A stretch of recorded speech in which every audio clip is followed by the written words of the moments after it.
Hi welcome back to H vlogs. ಎಲ್ಲರೂ ಹೇಗಿದ್ದೀರಾ? I hope ಎಲ್ಲರೂ ಚೆನ್ನಾಗಿದ್ದೀರಾ ಅಂತ ಭಾವಿಸ್ತಾ ನಾನು ಕೂಡ ತುಂಬಾನೇ ಚೆನ್ನಾಗಿದ್ದೀನಿ. ಸೊ ಇದು ನಮ್ಮ ತಂಗಿ ಮಗನಿಗೆ ಕಿವಿ ಚುಚ್ಚುವಂತ ಶಾಸ್ತ್ರ ಇತ್ತು, ಹಾಗಾಗಿ ಹೋಗ್ಬೇಕಾಗಿತ್ತು. ಸೊ ನಾನು ಕೂಡ ದಾವಣಗೆರೆಗೆ ಹೋಗ್ತಾ ಇದ್ದೀನಿ. ಹಸ್ಬೆಂಡ್ ಕೂಡ ತೋಟದ ಕೆಲಸ ಇದೆ ಅಂತ ಹೋಗ್ತಾ ಇದ್ದಾರೆ. ಸೊ ನೈಟ್ ಹೋದ್ವಿ, ಮಾರ್ನಿಂಗ್ಗೆ ರೀಚ್ ಆಗಿದ್ದು. ಸೊ ನಾವೀಗ ದಾವಣಗೆರೆಯಲ್ಲಿದ್ದೀವಿ. ನಿನ್ನೆ ಟೈಮ್ ಬೇರೆ ಆಗೋಗಿತ್ತು. ಎಷ್ಟೇ ಟೈಮ್ ಇದ್ರೂ ಅಲ್ಲಿ ಏನೂ ವಿಡಿಯೋಸ್ ಏನೋ ಮಾಡ್ಕೊಳ್ಳಿಕ್ಕೆ ಆಗಿರಲಿಲ್ಲ.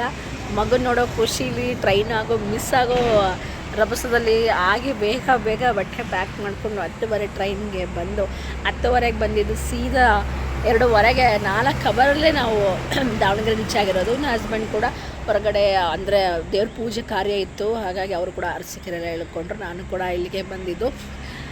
ಡಿಸ್ಟರ್ಬ್ ಮಾಡುತ್ತೆ ಸೊಳ್ಳೆ.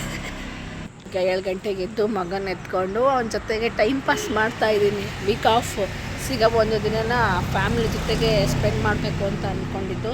ಇವತ್ತು ನನ್ನ ಮಗನಿಗೆ ಕಿವಿ ಚುಚ್ಚುವಂತಹ ಒಂದು ಕಾರ್ಯ ಇದೆ. ಸೊ ಅದನ್ನು ಯಾವ ರೀತಿಯಾಗಿರ್ತಾನೆ ನನ್ನ ಮಗ ನೋಡಬೇಕು. ಫುಲ್ ಪೇನ್ ಆಗುತ್ತೆ, ಚಿಕ್ಕ ಮಕ್ಕಳಲ್ವಾ. ಸೊ ನೋಡೋದು, ಮಾವನ ಚುಚ್ಚಿಸ್ಬೇಕು ಅಂತ ಇದ್ರು. ಅಪ್ಪ ಅಮ್ಮನ ಜವಾಬ್ದಾರಿನ ನಾನು ನನ್ನ ಹಸ್ಬೆಂಡ್ ಹೊತ್ಕೊಂಡು ಇವನ್ನ ಒಂದು ಕಿವಿ ಚುಚ್ಚುವಂತಹ ಕಾರ್ಯನ ನಾವು ಮಾಡಬೇಕು ಅಂತ ಅಂದ್ಕೊಂಡಿದ್ದೀವಿ. ಇನ್ನು ಎಲ್ಲ ಪ್ರಿಪೇರ್ ಮಾಡ್ಕೊಂಡಿದ್ದೀವಿ. ಯಾವ ರೀತಿಯಾಗಿ ಆಗುತ್ತೆ, ಏನೆಲ್ಲ ಆಗುತ್ತೆ ಅಂತಂದು ನಮಗೂ ಒಂಥರ ಕ್ಯೂರಿಯಸ್ ಇದೆ. ಬಟ್ ಅದೇ ಸಿಂಪಲ್ಲಾಗಿ ಅಚ್ಚುಕಟ್ಟಾಗಿ ಶಾಸ್ತ್ರ ಪ್ರಕಾರ ಮಾಡಬೇಕು ಅಂತ ಅಂದ್ಕೊಂಡಿದ್ದೀವಿ. ನೋಡುವ ಅದು ಯಾವ ರೀತಿ ಆಗುತ್ತೆ ಅಂತ.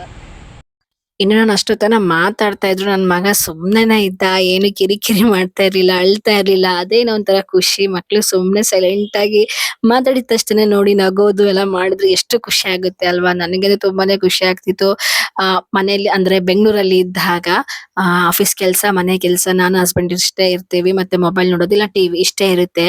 ಬಟ್ ನಾವು ಫ್ಯಾಮಿಲಿಗೆ ಟೈಮ್ ಕೊಟ್ಟಾಗ, ಅವ್ರ ಜೊತೆ ಟೈಮ್ ಸ್ಪೆಂಡ್ ಮಾಡಿದಾಗ, ಅದರಲ್ಲೂ ಮಕ್ಳ ಜೊತೆಗೆ ಟೈಮ್ ಸ್ಪೆಂಡ್ ಮಾಡಿದಾಗ ಎಷ್ಟು ಖುಷಿ ಆಗುತ್ತೆ ಅಂತಂದ್ರೆ ತುಂಬಾನೇ ಖುಷಿ ಆಗುತ್ತೆ. ಒಂಥರ ರಿಲ್ಯಾಕ್ಸ್ ಮೂಡ್ ಅಂತಾನೆ ಅನ್ಸುತ್ತೆ. ನನಗೆ ತುಂಬಾನೇ ಖುಷಿ ಆಗ್ತದೆ. ಅದರಲ್ಲೂ ನನ್ನ ಮಗ ಕಣ್ಣಿಡಿತಾ ಇದ್ದ, ಅದೇ ಒಂದು ದೊಡ್ಡ ಖುಷಿ. ಇಬ್ರು ಮಗಳು ಇದ್ಲು, ಮಗನೂ ಇದ್ದ. ಇನ್ನು ಮಗನ ಜೊತೆಗೆ ಆಟ ಆಡಾದ್ಮೇಲೆ, ಟೈಮ್ ಸ್ಪೆಂಡ್ ಮಾಡಾದ್ಮೇಲೆ, ಅದಾದ್ಮೇಲೆ ಮಗಳ ಜೊತೆಗೆ, ಅವಳ ಗಾಡಿ ಜೊತೆಗೆ ಇದನ್ನ ಮಾಡ್ತಾ ಇದ್ದೆ. ದೊಡ್ಡಮ್ಮ ಇಳಿ ನಂದು ನಂದು ಅಂತೆಲ್ಲ ಹೇಳ್ತಾ ಇದ್ಲು ನನ್ನ ಮಗಳು. ಇಲ್ಲಪ್ಪ ಹಂಗೆ ಕುತ್ಕೊಂಡೆ ನೋಡೋಣ ಅಂತಂದು ಒಂಥರ ಕಾಮಿಡಿಯಾಗಿ ಮಕ್ಳ ಜೊತೆಗೆ ಟೈಮ್ ಸ್ಪೆಂಡ್ ಮಾಡೋದು ಒಂಥರ ಖುಷಿ ಆಗುತ್ತೆ. ನನಗಂತೂ ಅದು ತುಂಬಾನೇ ಇಷ್ಟ. ಇನ್ನು ಎಲ್ಲಾ ಕೆಲಸ ಮುಗಿಸ್ಕೊಂಡು, ಮನೆ ಕೆಲಸ ಮುಗಿಸ್ಕೊಂಡು, ಮಕ್ಳ ಜೊತೆಗೆ ಟೈಮ್ ಸ್ಪೆಂಡ್ ಆದ್ಮೇಲೆ ಕಿವಿ ಚುಚ್ಚಲಿಕ್ಕೆ ಹೋಗ್ತಾ ಇದ್ವಿ. ರಾವು ಕಾಲ ಇತ್ತು ಅಂತ ಹೇಳಿದ್ರು. 12 ಗಂಟೆವರೆಗೂ, 12 ಗಂಟೆ ಆದ್ಮೇಲೆ ರೆಡಿ ಆಗ್ಲಿಕ್ಕೆ ಹೇಳಿದ್ದು. ಅದಾದ್ಮೇಲೆ ರೆಡಿ ಎಲ್ಲ ಆದ್ರು. ಫೈನಲ್ ಆಗಿ ನನ್ನ ಮಗನ ಲುಕ್ ನೀವು ನೋಡ್ತಾ ಇರ್ಬೋದು. ಹಾಲ್ ಕೂಡ ರೆಡಿ ಆಗಿದ್ದಾನೆ. ಈಗ ಏನಿದ್ರು ಹೋಗೋದು, ರೆಡಿ ಆಗಿಬಿಟ್ಟು ನಾವು. ನನ್ನ ಮಗಳು ಕೂಡ ರೆಡಿ ಆಗಿದ್ದಾಳೆ. ನಮ್ಮ ತಂಗಿ ಕೂಡ ಇನ್ನೂ ರೆಡಿ ಆಗ್ತಾ ಇದ್ದಾಳೆ. ಅಮ್ಮ ಬಟ್ಟೆ ಸೆಳಿತಾ ಇದೆ. ನಾನು ಎಲ್ಲ ರೆಡಿ ಮಾಡಿ ಇಟ್ಕೊಂಡು ಬ್ಯಾಗಲ್ಲೆಲ್ಲ ಪ್ಯಾಕ್ ಮಾಡಿ ಇಟ್ಕೊಂಡಿದ್ದೀನಿ. ಅಕ್ಕಿ, ಎಲೆ, ಅಡಿಕೆ, ಉತ್ತುತ್ತಿ ಎಲ್ಲ ರೆಡಿ ಮಾಡಿ ಇಟ್ಕೊಂಡಿದ್ದೀವಿ. ಈಗ ಹೊರಡಬೇಕು. ಟೈಮ್ ಬೇರೆ ಆಗ್ತಾ ಇದೆ. ಟೈಮ್ ಎಷ್ಟು ಬೇಗ ಹೋಗ್ತಾ ಇದೆ ಅಂತ ಅಂದರೆ, ಆಫೀಸಲ್ಲಿದ್ದಾಗ ಈ ಥರ ಹೋಗಲ್ಲ, ಮನೇಲಿದ್ದಾಗ ಈ ಥರ ಹೋಗುತ್ತೆ. ರೆಡಿ ಮಾಡ್ಕೊಂಡಿದ್ದೀವಿ. ಅಣ್ಣ ಕೂಡ ಬರ್ತಾ ಇದ್ದಾರೆ. ಸೊ ಈಗ ಹೊರಡಬೇಕು. ಎಲ್ಲ ರೆಡಿ ಆಗಿದ್ದೀವಿ. ನನ್ನ ತಂಗಿ ರೆಡಿ ಆಗಿದ್ದಾಳೆ. ನಾನು ಕೂಡ ಎಲ್ಲ ರೆಡಿ ಮಾಡಿ ಇಟ್ಕೊಂಡಿದ್ದೀನಿ. ಸೊ ಈಗ ಹೋಗ್ಬಿಟ್ಟು ಅಲ್ಲಿ ಎಲ್ಲ ಗೋಲ್ಡ್ ತೊಗೊಂಡು ಅಲ್ಲೇ ಚುಚ್ಚಿಸ್ಬೇಕು. ನೋಡೋಣ ಯಾವ ಥರ ಡಿಸೈನ್ ಸಿಗುತ್ತೆ, ಏನು ನನಗೆ ಇಷ್ಟ ಆಗಿದ್ದು ಐಟಮ್ ಸಿಗುತ್ತಾ ಹೇಗೆ ಅಂತ. ಇನ್ನು ಎಲ್ಲ ರೆಡಿ ಆಗ್ಬಿಟ್ಟು ನಾನು ತಂಗಿ ಬಂದ್ವಿ. ಗಾಡಿ ಇತ್ತು, ಅವಳು ಗಾಡಿನ ತರಿಸ್ಕೊಂಡು ಗಾಡಿಲೇ ಬಂದು ಮತ್ತೆ ಆಟೋಕ್ಕೆ ಏನ್ ಮಾಡೋದು, ಅದೇ ದುಡ್ಡನ್ನ ಇದಕ್ಕೆ ಪೆಟ್ರೋಲ್ ಹಾಕ್ಸಿದ್ರೆ ಉಳಿಯುತ್ತೆ ಅಂತ ಅನ್ಕೊಂಡು ಬಂದ್ವಿ. ನಮಗೆ ಗೊತ್ತಿರೋ ಶಾಪ್ಗೆ ಬಂದಿದ್ದು. ಸೊ ತುಂಬಾ ಚೆನ್ನಾಗಿ ಡಿಸೈನ್ಸ್ ಎಲ್ಲ ಇದ್ವು. 4-5 ತರ ಡಿಸೈನ್ಸ್ ಇತ್ತು. ಮಕ್ಳಿಗೆ ಅಲ್ವಾ ಜಾಸ್ತಿ ಏನೋ ಬೇಡ, 2 ತರ ಡಿಸೈನ್. ಅದರಲ್ಲೂ ಗಂಡ್ ಮಕ್ಳಿಗೆ ಅಂದ್ರೆ ತುಂಬಾ ಕಡಿಮೆ, ಹೆಣ್ಮಕ್ಳಿಗೆ ಅಂದ್ರೆ ಜಾಸ್ತಿ ಡಿಸೈನ್ಸ್ ಎಲ್ಲ ಸಿಗುತ್ತೆ. ಇನ್ನು ಫೈನಲ್ ಆಗಿ ನಾನೊಂದು ಇಷ್ಟಪಟ್ಟೆ, ಅವಳೊಂದು ಇಷ್ಟಪಟ್ಲು. ಬಟ್ ಅವಳ ಮಗ ಅಲ್ವಾ, ಸೊ ಅವಳದೇ ಫೈನಲ್ ಡಿಸಿಷನ್ ಯಾವ್ದಾದ್ರು ಓಕೆ ಅನ್ಕೊಂಡು, ನನಗೆ ಯಾವ್ದಾದ್ರು ಆದ್ರೂ ಓಕೆ ಅನ್ಸಿತ್ತು. ಬಟ್ ಅವಳ ಫೈನಲ್ ಡಿಸಿಷನ್. ಬಟ್ ನನ್ನ ತಂಗಿನೇ ಸೆಲೆಕ್ಷನ್ ಅಲ್ಲಿ ತುಂಬಾ ಚೆನ್ನಾಗಿ ಬಟ್ಟೆ ಆಗಿರ್ಬೋದು, ಏನ ಸೆಲೆಕ್ಷನ್ ಚೆನ್ನಾಗಿ ಮಾಡ್ತಾಳೆ, ಸೀರೆ ಒಂದು ಬಿಟ್ಟು. ಸೊ ಫೈನಲ್ ಆಗಿ ಎಲ್ಲ ನಾವು ಕೂಡ ರೆಡಿ ಮಾಡಿಟ್ಕೊಂಡು, ಅದಾದ್ಮೇಲೆ ಉಳಿದಿದ್ದು ಬೇರೆ ಐಟಮ್ಸ್ ಏನಿದೆ, ಬೆಳ್ಳಿ ಐಟಮ್ಸ್, ಮಗುಗೆ ಏನ್ ಕೊಡ್ಸೋದಿರುತ್ತೋ ಅದನ್ನ ತಗೊಳೋಣ ಅನ್ಕೊಂಡು ಫಸ್ಟ್ ಈಗ ನಾವು ಕಿವಿ ಚುಚ್ಚಕ್ಕೆ ಟೈಮ್ ಆಗ್ಬಿಡುತ್ತೆ. ಮತ್ತೆ ಟೈಮ್ ಅಂದ್ರೆ ಕಷ್ಟ ಆಗುತ್ತೆ. ಮಧ್ಯಾಹ್ನ ಮಧ್ಯಾಹ್ನ ಅಂತಾರೆ ನಮ್ ಕಡೆ. ಸೊ ಆ ತರ ಆದಾಗ ಸರಿ ಅನ್ಸಲ್ಲ ಅಂತ 12 ಗಂಟೆ ಮೇಲೆ 1 ಗಂಟೆ ಒಳಗಡೆನೆ ಮಾಡ್ಬೇಕು ಅಂತ ಅನ್ಕೊಂಡು ಫೈನಲ್ ಆಗಿ ಒಂದು ಇಯರಿಂಗ್ ನ ಡಿಸೈನ್ ನ ಸೆಲೆಕ್ಟ್ ಮಾಡ್ಕೊಂಡ್ವಿ. ಸೊ ಅದನ್ನ ಅವರು ಪಾಪು ಚುಚ್ಚಲಿಕ್ಕೆಲ್ಲ ರೆಡಿ ಮಾಡ್ಕೊಂತ ಇದ್ರು. ನೋಡ್ತಾ ಇರ್ಬೋದು. ಅವ್ರು ಹೇಳ್ತಾ ಇದ್ರು, ಈ ವಿಡಿಯೋಸ್ ಎಲ್ಲ ಮಾಡ್ಕೊಂತ ಇದ್ರಲ್ಲ ಅಂತ. ಇರ್ಲಿ, ಒಂಥರ ನೆನಪಿರುತ್ತೆ ಸರ್ ಅಂತ ಅನ್ಕೊಂಡು ಎಲ್ಲ ರೆಡಿ ಮಾಡಿ ಇಟ್ಕೊಂಡು, ಅಣ್ಣ ಕೂಡ ಬಂದ್ರು. ಕಾಲ್ ಮಾಡಿ ಕೇಳಿದ್ರು ರೆಡಿ ಎಲ್ಲ ಆಯ್ತಾ ಅಂತ ಅಂದು. ಪಾಪ ಅವ್ರ ಕೆಲಸದಿಂದ ಬಂದ್ರು. ತುಂಬಾ ಟೈಮ್ ಕೊಟ್ಟು ನಮಗೋಸ್ಕರ ಬಂದಿದ್ದಾರೆ. ಯಾಕಂದ್ರೆ ಎಲ್ಲಾ ಕಡೆನೂ ಆಫೀಸಲ್ಲಿ ಆಗೇ ಇರಲ್ವಲ್ಲ. ಕೆಲವೊಂದು ತುಂಬಾನೇ ರೆಸ್ಟ್ರಿಕ್ಷನ್ಸ್ ಎಲ್ಲ ಇರುತ್ತೆ. ಸೊ ಅದನ್ನ ಅವ್ರು ಬ್ಯಾಲೆನ್ಸ್ ಮಾಡ್ಕೊಂಡು ಅಳಿಯನ ಕಿವಿ ಚುಚ್ಸ್ಬೇಕು ಅಂತೆಲ್ಲ ಬಂದ್ರು. ಸೊ ಫೈನಲ್ ಆಗಿ ಎಲ್ಲ ಕಿವಿ ರಿಂಗಿಗೆ ಚುಚ್ಲಿಕ್ಕೆಲ್ಲ ರೆಡಿ ಮಾಡ್ಕೊಂಡ್ರು. ನಾನು ಕೂಡ ಎಲ್ಲಾನು ಅಡಿಕೆ ಎಲೆ ಹಾಕಿ ಎಲ್ಲಾನು ಒಡಕಿ ಏನೇನು ಕೊಡ್ಬೇಕು ಸಂಪ್ರದಾಯದ ಪ್ರಕಾರ ಆ ರೀತಿಯಾಗಿ ಕೊಡ್ಲಿಕ್ಕೆ ಎಲ್ಲಾನು ರೆಡಿ ಮಾಡ್ಕೊಂಡ್ವಿ. ಇನ್ನು ಫೈನಲ್ ಲುಕ್ ನೋಡಿ ಎಷ್ಟು ಚಂದ ಕಾಣಿಸ್ತಾ ಇದೆ ಇಯರಿಂಗ್. ತುಂಬಾ ಖುಷಿ ಆಯ್ತು. ನಾವು ಕೂಡ ಎಲ್ಲ ರೆಡಿ ಮಾಡಿ ಇಟ್ಕೊಂಡು ಕೊಟ್ವಿ ಅವ್ರಿಗೆ. ಅವರು ತಗೊಂಡು ಕಿವಿ ಚುಚ್ಲಿಕ್ಕೆ ಸ್ಟಾರ್ಟ್ ಮಾಡಿದ್ರು. ನಮ್ ಪಾಪು ಅಂತ ಎಷ್ಟೊಂದ್ ಜನ ಇದ್ರಲ್ಲ ಅಂತಂದ್ ಎಲ್ಲಾರ್ ಮುಖ ಮುಖ ಮುಖ ಮುಖ ನೋಡ್ತಾ ಇದ್ದಾನೆ. ಅವನಿಗೆ ಏನೋ ಒಂಥರ, ಬಟ್ ನಮ್ಗ್ ಒಂಥರ ಭಯ. ಅವಳು ನನ್ ತಂಗಿ, ಬಟ್ ಅವ್ನ ಅಳ್ಳಿಲ್ಲ ಅಂದ್ರೆ ಅಷ್ಟೇ ಸಾಕು ಅನ್ನೋ ತರ ಆಗಿತ್ತು. ಇನ್ನು ನಮ್ಮ ಹತ್ರ ಇನ್ನೊಂದ್ ಏನಂದ್ರೆ, ನಮ್ಮ ಹತ್ರ ಅಮೌಂಟೇ ಇರ್ಲಿಲ್ಲ. ಫೋನ್ ಪೇ ಮಾಡೋದ್ ಸರಿಯಲ್ಲ ಅನ್ಕೊಂಡು ಅವ್ರ ಹತ್ರನೇ ದುಡ್ಡು ಇಸ್ಕೊಂಡು ಅವ್ರಿಗೆ ಫೋನ್ ಪೇ ಮಾಡಿದ್ದು. ಅವ್ರು ಅಂತಾರೆ, ಇದೇ ಫಸ್ಟ್ ಟೈಮ್ ಅನ್ಸುತ್ತೆ ನನ್ನ ಲೈಫ್ ಅಲ್ಲಿ ನನ್ನ ಹತ್ರ ದುಡ್ಡು ಇಸ್ಕೊಂಡು ನನಗೆ ಕೊಟ್ಟಿದ್ದು ಅಂತಂದು. ಬಟ್ ಹಾಗೆ ಕೊಟ್ಟಿಲ್ವಲ್ಲ, ನಾವು ಫೋನ್ ಪೇ ಮಾಡಿದೀವಲ್ಲ ಅಣ್ಣ, ಆದ್ರೂ ನೀವು ಬಾರಿ ಬಿಡಿ ಅಂತೆಲ್ಲ ಹೇಳ್ತಾ ಇದ್ರು. ಅದಾದ್ಮೇಲೆ ಕಿವಿ ಎಲ್ಲ ಚುಸ್ಲಿಕ್ಕೆ ರೆಡಿ ಆಗ್ತಾ ಇದ್ದ ನೋಡಿ ನನ್ ಮಗ. ನನಗಂತೂ ಸಿಕ್ಕಾಪಟ್ಟೆ ಭಯ ಒಂದ್ ಕಡೆ. ಆದ್ರೆ ಇನ್ನೊಂದೇನು ಅಂತ ಅಂದ್ರೆ, ಈಗ ನಾನ್ ವಿಡಿಯೋ ಮಾಡ್ಕೊಂಡಿದ್ದಕ್ಕೆ ನಾನ್ ಮಾತಾಡ್ಲಿಕ್ಕೆ ಆಗುತ್ತೆ. ವಿಡಿಯೋ ಮಾಡ್ಕೊಂಡಿಲ್ಲ ಅಂದಿದ್ರೆ ಮಾತಾಡ್ಲಿಕ್ಕೆ ಆಗಲ್ಲ ಅಲ್ವಾ. ಸೊ ಪಾಪು ಕೂಡ ಚುಚ್ತಾ ಇದೆ, ಒಂಥರ ಮೈಯೆಲ್ಲ ಜುಮ್ ಅಂತಿತ್ತು. ಫೈನಲ್ ಆಗಿ ಚುಚ್ತಾ ಇದಾರೆ.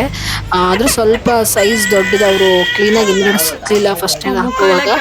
ಗಂಡ್ ಮಗ ಅಲ್ವಾ, ಫೇಸ್ ಚಿಕ್ಕದಿನ್ನ, ಇನ್ನು 3 months ಗೆ ನಾವು ಚುಚ್ಚಿದ್ದು. ಸೊ ಪಾಪು ಕೂಡ ತುಂಬಾನೇ ಅಳ್ತಾ ಇತ್ತು.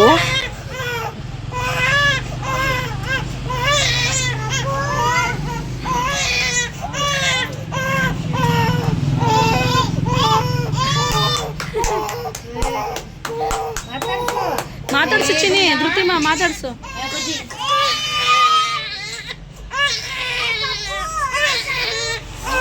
ಆರದು ಆರಮ್ಮ. ಹಂಗು ಹಿಂಗು ಏನೋ ಸರ್ಕಸ್ ಮಾಡಿ ಕಿವಿ ಚುಚ್ಸಿದ್ವಿ. ಪಾಪ ಅಳದ್ ನೋಡೆ ಒಂಥರ ಬೇಜಾರಾಗ್ತಾ ಇತ್ತು. ಸೊ ಅದಾದ್ಮೇಲೆ ಕೊಬ್ಬರಿ ಎಲ್ಲ ಮುರಿದ್ರು. ಅದು ಮುರಿದಾದ್ಮೇಲೆ ಎಲ್ಲಾರ್ಗು ಒಣ ಕೊಬ್ಬರಿ ಎಲ್ಲಾರ್ಗು ಕೊಟ್ಟು ಒಂಥರ ಸಂಪ್ರದಾಯ ಪ್ರಕಾರ ಏನೆಲ್ಲ ಮಾಡ್ತಾರೆ ಅದನ್ನ ಮಾಡಿದ್ರು. ಬಟ್ ನನಗೆ ಅದ್ರ ಬಗ್ಗೆ ಇಷ್ಟ ಏನೋ ಗೊತ್ತಿಲ್ಲ.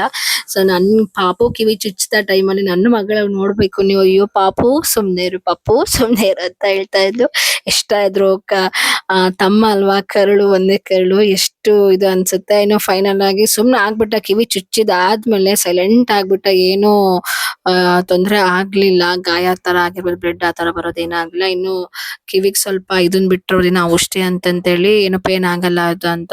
ಸೊ ಇದಾದ್ಮೇಲೆ ಸೈಲೆಂಟ್ ಚುಚ್ಚಾದ್ಮೇಲೆ ಇನ್ನು ಅಳ್ತಾನೇನೋ ಅನ್ಕೊಂಡ್ವಿ, ಬಟ್ ಅವ್ನು ಅಳ್ಳಿಲ್ಲ, ಸೈಲೆಂಟ್ ಇದ್ದ. ಇದಾದ್ಮೇಲೆ ಹಂಗೆ ರೋಡಲ್ಲಿ ಹೋಗ್ತಾ ಇರುವಾಗ ನಮ್ ಫ್ರೆಂಡ್ ಅಮ್ಮ ಸಿಕ್ರು. ಅವರು ಕೂಡ ಏನ್ ಇವಾಗ ಬಂದ್ಬಿಟ್ಟಿದ್ದೀರಾ ಊರಿಗೆ ಅಂತೇಳಿ ಬಂದು ನಮ್ಮನ್ನ ಮಾತಾಡ್ಸಿದ್ರು. ಇಲ್ಲ ಪಾಪು ಕಿವಿ ಚುಚ್ಲಿಕ್ಕೆ ಅಂತ ಬಂದಿದ್ವಿ ಅಂತಂದು ಅದಕ್ಕೆ ಅವರು ಬಂದು ಹೌದಾ ಅನ್ಕೊಂಡು ಬಂದು ಪಾಪು ಕೈಯಲ್ಲಿ ದುಡ್ಡು ಕೊಟ್ಟು ಪಾಪನ್ ಮಾತಾಡಿಸ್ತಾ ಇದ್ರೆ ನೋಡ್ತಾ ಇರ್ಬೋದು. ಅದು ಅಳ್ತಾನೆ ಇತ್ತು. ಮುಖ ನೋಡಿ ಕಣ್ಣಿಡಿತದೇನ. ಇತ್ತೀಚೆಗೆ ಅಂತೂ ಹೆಂಗಾಗ್ಬಿಟ್ಟಿದೆ ಅಂದ್ರೆ, ಮಕ್ಕಳು ಬೆಳಿತಾ ಬೆಳಿತಾ ಎಲ್ಲಾರನ್ನೂ ಕಣ್ಣಿಡಿತಾರೆ ಅಂತಾರಲ್ಲ ಹಂಗೆ. ಅದಾದ್ಮೇಲೆ ಸ್ವಲ್ಪ ಹಾಲು ಕುಡ್ಸಿದ್ಮೇಲೆ ಸಮಾಧಾನ ಆದ. ಅವನು ಸೈಲೆಂಟ್ ಇದ್ದ ಅಂತ ನಾನು ಸುಮ್ನೆ ಪಾಪನ ಎತ್ಕೊಂಡು ಇನ್ನು ಬೇರೆ ಏನೇನೆಲ್ಲ ಐಟಮ್ಸ್ ಇದನ್ನೆಲ್ಲ ತಗೋಬೇಕಿತ್ತು. ಸೊ ಹಾಗಾಗಿ ಕೈ ಗಡಗ ಆಗಿರ್ಬೋದು, ಮತ್ತೆ ಉಂಗ್ರ, ಕಿವಿ ಆಗಿರ್ಬೋದು, ಮತ್ತೆ ಏನೋ ಒಂಥರಲ್ಲ ಲಿಂಗದ ಕಾಯಿ, ಚೈನ್ ಅದೆಲ್ಲ ತಗೊಂಡ್ವಿ. ಅವಳಿಗೆ ನಾನ್ ಹೇಳಿದೆ ನಿನ್ಗೆ ಏನ್ ಬೇಕೋ ಅದನ್ನ ತಗೋ ಅಂತಂದು. ಬಟ್ ನಮ್ ಕಣ್ಣಕ್ಕೇನು ಕೊಡ್ಸಲ್ಲ. ಕೊಡ್ಸಿದ್ರೆ ಇವಾಗ್ಲೇ ಎಲ್ಲ ಕೊಡ್ಸ್ಬಿಡ್ತೀವಿ, ಮತ್ ಪದೇ ಪದೇ ಕೊಡ್ಸಕ್ ಆಗಲ್ಲ. ಇದ್ದಾಗ ಕೊಡ್ಸ್ಬೇಕಾಗುತ್ತೆ. ನಂದು ಕೂಡ ಒಂದು ಗೋಲ್ಡ್ ಚೀಟಿ ಕಟ್ಟಿದ್ದೆ, ಆ ದುಡ್ಡು ಇತ್ತು. ಸೊ ಹಾಗಾಗಿ ಅಲ್ಲೇ ಕಟ್ಟಿದ್ರಿಂದ ಸೊ ಅದು ಕೂಡ ನಮಗೆ ಅಲ್ಲಿ ಸ್ವಲ್ಪ ಸೇವ್ ಆಯ್ತು. ಇಲ್ಲ ಅಂದಿದ್ರೆ ಒಂದೇ ಸಲಿಗೆ ಜಾಸ್ತಿ ಬಜೆಟ್ ತಗೊಂಡು ನಾವು ಮಾಡ್ಬೇಕು ಅಂದ್ರೆ ತುಂಬಾನೇ ಕಷ್ಟ ಆಗ್ತಾ ಇತ್ತು. ಒಂದು ಆಲ್ಮೋಸ್ಟ್ 24,000 ಆಯ್ತು ಎಲ್ಲಾನು. ಒಂದು ಇನ್ನೊಂದು ಮಿಸ್ ಮಾಡಿದ್ವಿ ನಾವು, ಕಾಲ್ ಗೆಜ್ಜೆ ಹಾಕ್ಬೇಕಿತ್ತು. ಬಟ್ ಅದು ತುಂಬಾನೇ ಚೆನ್ನಾಗಿತ್ತು ಗಟ್ಟಿಯಾಗಿ. ಬಟ್ 9,000 ಹೇಳಿದ್ರು. ನಮ್ಗೆ ಅಲ್ಲೇ ಟುಸ್ ಅನ್ಸ್ಬಿಡ್ತು, ಏನ್ ಇಷ್ಟೊಂದು ಕಾಸ್ಟ್ ಇದೆ ಅಂತ. ಅದು ಬಿಡಿ, ಬೆಳ್ಳಿ ರೇಟು, ಬಂಗಾರ ರೇಟ್ ಸಿಕ್ಕಾಪಟ್ಟೆ ಜಾಸ್ತಿ ಆಗ್ತಾನೆ ಇದೆ. ಡೇ ಬೈ ಡೇ ಇನ್ಕ್ರೀಸ್ ಆಗ್ತಿದೆ ಹೊರತು ಡಿಕ್ರೀಸ್ ಅಂತ ಆಗ್ತಾ ಇಲ್ಲ. ಅದೇ ಒಂದು ಬೇಜಾರು. ನಮ್ ತಂಗಿ ಇದು ನೋಡು ಅದು ನೋಡು ಅಂತಿದ್ಲು. ನಿನಗ್ ಯಾವ್ದ್ ಬೇಕೋ, ನಿನ್ ಮಗನಿಗೆ ಯಾವ್ದು ಇಷ್ಟನೋ ಅದನ್ನ ತಗೋ, ನಾನ್ ದುಡ್ಡು ಕೊಡೋ ಜವಾಬ್ದಾರಿ ನಂದು, ನನ್ನ ಹಸ್ಬೆಂಡ್ ಅಂತ ಹೇಳಿದ್ದು. ಅದಾದ್ಮೇಲೆ ಅವಳು ಅದೆಲ್ಲ ಸೆಲೆಕ್ಟ್ ಮಾಡ್ಕೊಂತ ಇದ್ಲು. ನಾನು ಕೂಡ ಪಾಪುನ ಎತ್ಕೊಂಡಿದ್. ಪಾಪ ಹತ್ತು ಅವನು ತುಂಬಾ ಕಿವಿ ನೋವಿಂದ ಹತ್ತಿದ್ನಲ್ಲ, ಹಾಗಾಗಿ ಬಿಸಿಲು ಬೇರೆ ಆಗ್ತಾ ಹೋಯ್ತು. ಸೊ ಹಾಗಾಗಿ ಅವನು ಕೂಡ ಮಲ್ಕೊಂಡ, ನಾನು ಕೂಡ ಮಲಗಿಸ್ತಾ ಇದ್ದೆ. ಫೈನಲ್ ಆಗಿ ಎಲ್ಲಾನು ಬಾರ್ಗೇನ್ ಮಾಡಿ ಒಂದು ಫೈನಲ್ ಅಮೌಂಟ್ ಆಲ್ಮೋಸ್ಟ್ 35,000 ಆಗಿತ್ತು. ಅದು ಸ್ಕಿಪ್ ಮಾಡ್ಬಿಟ್ಟು ಅದು ಬೇಡ ಇದು ಬೇಡ ಅನ್ಕೊಂಡು ಫೈನಲ್ ಒಂದ್ ರೇಟ್ ಮಾಡಿದ್ವಿ. ಅದು ಕೂಡ ಅಣ್ಣಗ ಅಷ್ಟು ಅಮೌಂಟ್ ಪೇ ಮಾಡಿದ್ರು. ಅವರು ಕೂಡ ದುಡ್ಡೆಲ್ಲ ಇದನ್ನ ಮಾಡ್ಕೊಂತ ಇದ್ರು. ಫೈನಲ್ ನನ್ನ ಮಗನ್ ಲುಕ್ ಇದು ಅಂತ ಹೇಳ್ಬೋದು. ಹಂಗೆ ಆನ್ ದ ವೇ ಬರುವಾಗ ಹೋಗ್ಬೇಕು ಅಂತ ಅನ್ಕೊಂಡೆ, ಅವಾಗ ಅಮ್ಮ ಬಂದಿದ್ರು ಅಂತ ಹೇಳಿದ್ನಲ್ಲ, ಅವರು ಕೂಡ ಮನೆ ಕರೆದಿದ್ರು. ತುಂಬಾ ದಿನ ಆಗಿತ್ತು ಅಂತ ಹೇಳಿ ಹೋಗಿದ್ವಿ. ನೋಡಿ, ನನ್ನ ಫ್ರೆಂಡ್ ಪ್ರೈಮರಿಯಿಂದ ಜೊತೆಗೆ ಓದ್ಬಿಟ್ಟು SLC ವರೆಗೂ ಓದಿರೋದು. ಅದಾದ್ಮೇಲೆ PUC ಲಿ ಒಂದೇ ಕಾಲೇಜು, ಬಟ್ ಅವಳು ಕಾಮರ್ಸ್, ನನ್ನ ಆರ್ಟ್ಸ್ ಮಾಡಿದ್ದು.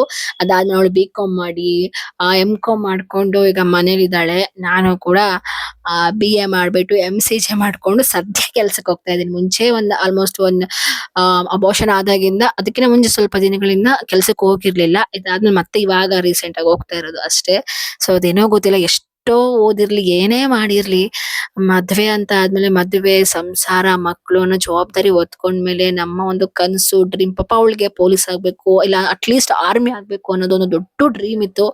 ಬಟ್ ಅದು ಅವಳ ಆಸೆ ಈಡೇರಲಿಲ್ಲ. ಇವಾಗ ಅಂತಾಳೆ, ನನ್ನ ಆಸೆ ಅಂತೂ ಈಡೇರ್ಲಿಲ್ಲ, ಅಟ್ಲೀಸ್ಟ್ ನನ್ನ ಮಗನಿಗೆ ನಾನು ಚೆನ್ನಾಗಿ ಓದಿಸ್ಬಿಟ್ಟು ಅವನಿಗೆ ಒಳ್ಳೆ ಕೆಲಸದಲ್ಲಿ ಇರಿಸ್ಬೇಕು ಅನ್ನೋದು ನನಗೆ ದೊಡ್ಡ ಆಸೆ. ಅದೇ ನನ್ನ ಬಿಗ್ ಡ್ರೀಮ್ ಅಂತ ಹೇಳ್ತಾ ಇದ್ಲು. ನಿಜವಾಗ್ಲೂ ಅವ್ರು ಎಷ್ಟು ಕಷ್ಟಪಟ್ಟು ಬದುಕನ್ನ ನಡೆಸಿದ್ದಾರೆ. ಅಟ್ ಪ್ರೆಸೆಂಟ್ ಇವಾಗ್ಲೂ ಅದೇ ಸಿಚುವೇಶನ್ ಅಲ್ಲೇ ಇದ್ದಾರೆ. ಬಟ್ ಮಕ್ಕಳ ಮುಖ ನೋಡ್ಕೊಂಡು ಆ ಒಂದು ಖುಷಿ, ಸಂತೋಷದಿಂದ ಬದುಕನ್ನ ಸಾಗಿಸ್ತಾ ಇದಾರೆ ಅಂತಾನೆ ಹೇಳ್ಬೋದು. ನಮ್ಗೆ ಈ ತರ ಎಲ್ಲ ಬೇರೆಯವ್ರದ್ದು ಒಂದಿಷ್ಟು ಕಷ್ಟಗಳನ್ನ ನೋಡಿದಾಗ ನಮ್ದು ಏನೂ ಇಲ್ಲ ಅಂತ ಅನ್ಸುತ್ತೆ. ಬಟ್ ನಮ್ದು ಇಲ್ಲ ಅಂತಾನೆ ಅಲ್ಲ, ಬೇರೆಯವ್ರಿಗೆ ಕಂಪೇರ್ ಮಾಡಿದಾಗ ಓಕೆ, ನಮ್ಮ ಜೀವನ ಇಷ್ಟ ಆದ್ರೂ ಚೆನ್ನಾಗಿದೆ ಅಲ್ಲ ಅನ್ನೋದೇ ಒಂದು ಇದು. ಬಟ್ ಅವ್ರು ತುಂಬಾನೇ ಚೆನ್ನಾಗಿದ್ರು. ಅಪ್ಪ ಅಮ್ಮ ಫ್ಯಾಮಿಲಿ ಎಲ್ಲ, ಓಲ್ಡ್ ಫ್ಯಾಮಿಲಿ ಎಲ್ಲ ಗೌರ್ಮೆಂಟ್ ಎಂಪ್ಲಾಯೀಸ್. ಬಟ್ ಅಂದ್ರೆ ಕಷ್ಟ ಅಂದ್ರೆ ಅವಳಿಗೆ ಅನ್ಕೊಂಡಿ ಡ್ರೀಮ್ ಜಾಬ್ ಮಾಡಕ್ ಆಗಿಲ್ಲ ಅನ್ನೋದು ಒಂದ್ ಇರುತ್ತೆ ಅಲ್ವಾ, ಯಾವುದೇ ಹೆಣ್ಮಕ್ಳಿಗಾಗ್ಲಿ. ಸೊ ಅದು ಹಂಗೆ ಮಾತಾಡ್ತಾ ಮಾತಾಡ್ತಾ ಟೈಮ್ ಸ್ಪೆಂಡ್ ಮಾಡ್ಕೊಂತ ಅವ್ನ ಮಗನ್ ಜೊತೆಗೆ, ನನ್ನ ಫ್ರೆಂಡ್ ಮಗನ್ ಜೊತೆಗೆ ಡ್ಯಾನ್ಸ್ ಮಾಡೋ ತರ ಆಗಿದೆ. ಎಲ್ಲರೂ ನನಗೆ ನಿನ್ ಮಗು ಯಾವಾಗ, ನಿನ್ ಮಗು ನೆಕ್ಸ್ಟ್ ಬರುತ್ತೆ ಬರುತ್ತೆ ಅಂತ ಹೇಳ್ತಿದ್ವಿ. ನೋಡ್ತಾ ಇರ್ಬೋದು ಎಷ್ಟು ತುಂಟ ಇತ್ತ ಅಂದೆ, ಸಿಕ್ಕಾಬಟ್ಟೆ ಕುಣಿತಾನೆ ಇದ್ದಾನೆ ನಾನ್ ಸ್ಟಾಪ್. ನಾನು ಕೂಡ ಅವನ ಜೊತೆಗೆ ಸ್ಟೆಪ್ ಹಾಕ್ತಾನೆ ಇದ್ದೆ. ಒಂಥರ ಏನೋ ಮನ್ಸಿಗೆ ಒಂಥರ ಸಮಾಧಾನ ಅನ್ಸೋದು. ಯಾಕಂದ್ರೆ ಯಾವಾಗ್ಲೂ ಕೆಲ್ಸ ಅನ್ನೋದು, ನಾನು ಪದೇ ಪದೇ ಯಾಕೆ ಹೇಳ್ತಿದ್ದೀನಿ ಅಂದ್ರೆ, ಅದು ಇಲ್ಲಿ ಬೆಂಗಳೂರಲ್ಲಿ ಇದ್ದಾಗ, ನಾವ್ ಒಬ್ರೇ ಇದ್ದಾಗ ಒಂಥರ ಅಲೋನ್ ಫೀಲ್ ಕಾಡುತ್ತೆ ನನಗೆ ಪರ್ಸನಲಿ. ಹಾಗಾಗಿ ನನಗೆ ಅದು ಪದೇ ಪದೇ ಹೇಳ್ತಾ ಇರುವಂತದ್ದು. ಫೈನಲ್ ಆಗಿ 1 hour, ಹಾಫ್ ಅನ್ ಅವರ್ ಅನ್ಸುತ್ತೆ, 40 minutes ಗಿನ ಮೇಲೆ ಅನ್ಕೊಂತೀನಿ ಟೈಮ್ ಸ್ಪೆಂಡ್ ಮಾಡ್ಬಿಟ್ಟು. ಅಮ್ಮ ಕೂಡ ಬನ್ನಿ ಎಷ್ಟೊತ್ತಾಯ್ತು ಹೋಗಿ ಅಂತ ಹೇಳ್ತಾ ಇದ್ರು. ನನ್ನ ಫ್ರೆಂಡ್ ತಂಗಿ ಅವಳು ನನ್ ತಂಗಿಗೆ ಅವಳ ಫ್ರೆಂಡ್ ಈ ತರ. ಸೊ ಅವ್ರಿಗೂ ಹೆಣ್ಮಗು ಆಗಿದೆ. ಫೈನಲ್ ಆಗಿ ಎಲ್ಲ ಮಾತಾಡ್ಕೊಂಡು ಟೀ ಕುಡ್ದು ಮಾತಾಡ್ಸಾದ್ಮೇಲೆ, ಆಂಟಿ ಊಟ ಮಾಡಿ ಹೋಗಿ ಅಂತ ಹೇಳ್ತಿದ್ರು. ಇಲ್ಲ ಆಂಟಿ ನೆಕ್ಸ್ಟ್ ಟೈಮ್ ಬರ್ತೀವಿ ಅಂತ ಹೇಳಿ. ಹಾಗೆ ಹೋಗ್ಬಾರ್ದು ಬಾಣ್ತಿ ಅಂತಂದೆ. ಅವ್ಳು ಮತ್ತೆ ಹೋದ್ರೆ ಇಲಿ ಆಗ್ತವೆ ಅಂತ ಹೇಳ್ಬಿಟ್ಟು ಅವಳಿಗೂ ಸಹ ಮಡ್ಲಕ್ಕಿ ಎಲ್ಲಾ ಕೊಟ್ಟು ಸಂಪ್ರದಾಯದ ಪ್ರಕಾರ ಏನೇನ್ ಮಾಡ್ಬೇಕು ಅದನ್ನು ಕೂಡ ಮಾಡಿದ್ರು. ತುಂಬಾನೇ ಖುಷಿ ಆಗ್ತಿತ್ತು. ಅದೇನೋ ಗೊತ್ತಿಲ್ಲ, ಹೆಣ್ಮಕ್ಳಿಗೆ ಎಷ್ಟೇ ಚೆನ್ನಾಗಿ, ಏನೇ ಶ್ರೀಮಂತಿಕೆ ಆಡಂಬರ ಏನೇ ಇದ್ರು, ಫೈನಲ್ ಆಗಿ ಅರಿಶಿನ ಹೂವು, ಕುಂಕುಮ ಹೂವು ಎಲ್ಲಾ ಕೊಟ್ಟು ಎಷ್ಟು ಪ್ರೀತಿಯಿಂದ ಮಾತಾಡಿಸ್ತಾರಲ್ಲ, ಅದಕ್ಕಿಂತ ಇನ್ನು ದೊಡ್ಡ ಸೌಭಾಗ್ಯ ಮತ್ತೊಂದಿಲ್ಲ ಅಂತ ಹೇಳಿಕ್ ಇಷ್ಟಪಡ್ತೀನಿ. ಬಟ್ ನಮಗೆ ಅದೆಲ್ಲ ಮುಂಚೆ ಗೊತ್ತಿರ್ಲಿಲ್ಲ, ಏನ್ ಬಿಡುಗುರು ಅಂತ ಹೇಳ್ತಾ ಇದ್ವಿ. ಬಟ್ ಸೀರಿಯಸ್ಲಿ ಇವಾಗ ಅದ್ರದ್ದು ಅನುಭವ ಏನು ಅನ್ನೋದು ನಿಜವಾಗ್ಲೂ ಗೊತ್ತಾಗ್ತಿದೆ. ಅದು ನನಗೆ ಅಂತಲ್ಲ, ಮದ್ವೆ ಆದಂತ ಪ್ರತಿಯೊಬ್ಬ ಹೆಣ್ಮಕ್ಳಿಗೂ ಅದು ರಿಲೇಟೆಡ್ ಆಗುತ್ತೆ ಅಂತ ಹೇಳಲಿಕ್ಕೆ ನಾನು ಭಾವಿಸ್ತೀನಿ. ಅಂದ್ರೆ ತುಂಬಾನೇ ಖುಷಿ ಅಂತಾನೆ ಹೇಳ್ಬೋದು. ಈ ದಿನ ಎಷ್ಟು ಚೆನ್ನಾಗಿ ಕಳೀತು ಅಂತ ಅಂದ್ರೆ, ಹೋಗಿ ಮಿಡ್ ನೈಟ್ ಹೋಗಿದ್ದು. ನೆಕ್ಸ್ಟ್ ಮತ್ತೆ ನೈಟ್ ನಾನು ರಿಟರ್ನ್ ಬರ್ಲೇಬೇಕಾಯ್ತು, ಯಾಕಂದ್ರೆ ನೆಕ್ಸ್ಟ್ ಡೇ ಕೆಲ್ಸಕ್ಕೆ ಹೋಗ್ಬೇಕಿತ್ತು. ಬಟ್ ನಾನ್ ತಗೊಂಡಿದ್ದೆ ವೀಕ್ ಆಫ್ ಅಷ್ಟೇ, ಮತ್ತೆ ನೆಕ್ಸ್ಟ್ ರಜಾನೂ ಕೊಡಲ್ಲ. ನಾವು ಕೇಳಿದಾಗ ಕೊಡ್ಲಿಕ್ಕೆ ಆಗಲ್ಲ, ಯಾಕಂದ್ರೆ ಕೆಲ್ಸ ಆಗಿರುತ್ತೆ, ಏನು ಮಾಡಕ್ ಆಗಲ್ಲ. ಸೊ ಟೈಮ್ ಹೆಂಗ್ ಬರುತ್ತೋ, ಜೀವನ ಹೆಂಗ್ ನಡ್ಸುತ್ತೋ ಹಂಗ್ ಹೋಗ್ಬೇಕಾಗುತ್ತೆ. ಸೊ ಅವ್ರು ಇರು ಅಂತ ಹೇಳ್ತಾ ಇದ್ರು, ಅಪ್ಪ ಅಮ್ಮ ಅಂದ್ರೆ ಐ ಮೀನ್ ದೊಡ್ಡಪ್ಪ ದೊಡ್ಡಮ್ಮ ಎಲ್ಲ. ಬಟ್ ಎಲ್ಲಾ ಟೈಮಲ್ಲಿ ಹಂಗೆ ಇರಕ್ ಆಗಲ್ವಲ್ಲ. ಸೊ ನೋಡಿದ್ರಲ್ಲ, ಇದು ಆಗಿತ್ತು ನನ್ನ ಮಗನ ಕಿವಿ ಚುಚ್ಚುವಂತಹ ಒಂದು ಶಾಸ್ತ್ರದ ವ್ಲಾಗ್. ಯಾರಿಗೆಲ್ಲ ಈ ಒಂದು ವ್ಲಾಗ್ ಇಷ್ಟ ಆಗಿದೆ ಪ್ಲೀಸ್ ಒಂದು ಲೈಕ್ ಮಾಡಿ, ಇಷ್ಟ ಆದ್ರೆ ಸಬ್ಸ್ಕ್ರೈಬ್ ಮಾಡಿ ಅಂತ ಹೇಳ್ತಾ ಇವತ್ತಿನ ವ್ಲಾಗ್ ಮುಗಿಸ್ತೀನಿ. ಎಲ್ಲರಿಗೂ ನಮಸ್ಕಾರ, ಟೇಕ್ ಕೇರ್.